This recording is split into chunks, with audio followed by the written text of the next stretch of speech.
The story starts with the Princess of Themyscira musing in her embassy apartment in New York, missing her island home. She stares out her window where the Furies, Greek goddesses of punishment and retribution, lurk in the darkness of the night. She wonders why they're here when there no longer is a Hiketeia to force them to watch her. She mulls over the concept of Hiketeia, a binding ritual in which a supplicant, in humility and debasement, asks for protection from a powerful person.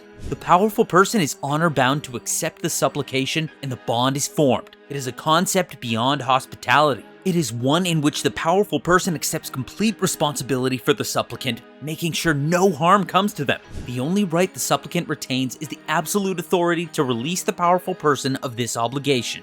If the powerful person perverts this bond by allowing the supplicant to come to harm, Furies descend on him or her with swift punishment. The major story starts in Gotham City 3 weeks ago. In an apartment, a man beats a defenseless girl to a pulp. He brings out a knife and tries to fatally stab her, but she blocks the hit, gets control of the knife, and then stabs him in the throat. She escapes through the fire escape and climbs to her bike to make an escape. The bad man suddenly blocks her way, telling her that was the last murder she would commit and that she should come with him. She zooms off, but he easily catches up to her on a bridge. He swings and snatches her off the bike, but she maneuvers out of her jacket and disappears into the water. She gets to New York and watches Princess Diana for a while. In the dead of the night, she knocks at the embassy, and when Diana answers her, she performs the Hiketeia ritual, which Diana accepts. Diana invites her into her home. As she accepts the girl Danielle into her home, she notices the Furies lurking on the street, staring at her.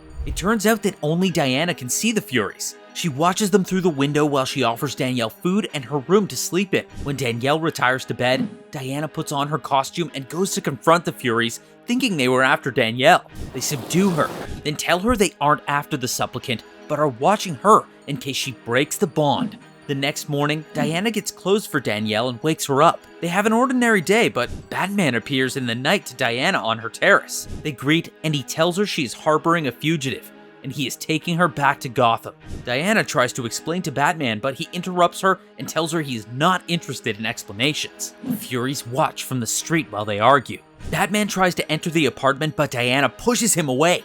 At this point, Danielle wakes up and hears them arguing. Batman is telling Diana that she is now an accessory to murder after the fact because Diana is protecting her. He shouts at Danielle to tell Diana why he's chasing her. He throws a batarang, which Diana easily catches. They briefly brawl, and Diana throws Batman down to the street with a punch after blocking his blows. She leaves him on the street and closes her door. Shortly after, Danielle talks to Diana to clarify things. She tells the story of her sister, who left Missouri for Gotham and ended up getting defiled and exploited. Those men hit her, drugged her, raped her, exploited her, and when they were done, they killed her. Diana offers solace and tucks her back into bed. Later in the night, Diana wakes up to find that the Furies are in her room. They tell her that her supplicant has run away and offer her the location. Diana thanks them and heads out to find Danielle before Batman finds her. Danielle's on the pier when the Batmobile stops beside her. Batman steps out and tells Danielle to stop running. They get into a brief chase, and before Batman catches her, Diana tackles him, telling him she warned him to stay away. He evades her and tells her he doesn't care what she told him. The Furies watch on as Batman looms over a cowering Denise.